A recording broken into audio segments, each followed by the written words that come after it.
من ارزشمندم. وجود من ارزشمنده. افکار من ارزشمندن. هر ایده‌ای که به ذهن من میاد ارزشمنده و حتما باید اجراش کنم و اجراش میکنم. من ارزشمندم. کلام و حرفهای من ارزشمندن. من باورهای طلایی جذب کننده ثروت بیشمار دارم.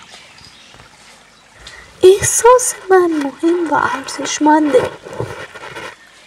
تمام کارهایی که من انجام میدم ارزشمندن.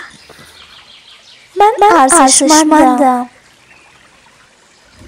توانایی‌های من ارزشمندن.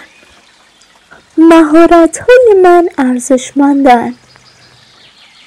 من باورهای طلایی ارزش‌ساز و ثروت‌ساز دارم. من برای خودم و جهان سودمند و ارزشمندم. من میتونم ارزش زیادی ایجاد کنم.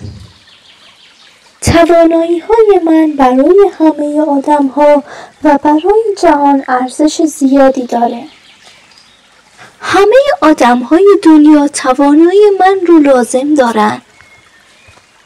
همه آدم‌ها توانایی‌های من رو با جون و دل میخرن.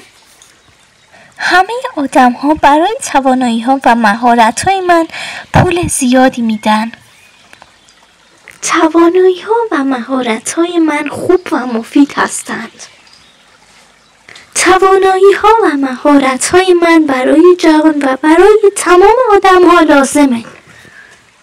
من سود و نفع زیادی به خودم و به کل جهان و به تمام آدم‌ها میرسونم. من باورهای طلایی جذب کننده ثروت بیشمار دارم. من باورهای طلایی ارزش‌ساز و ثروت‌ساز دارم.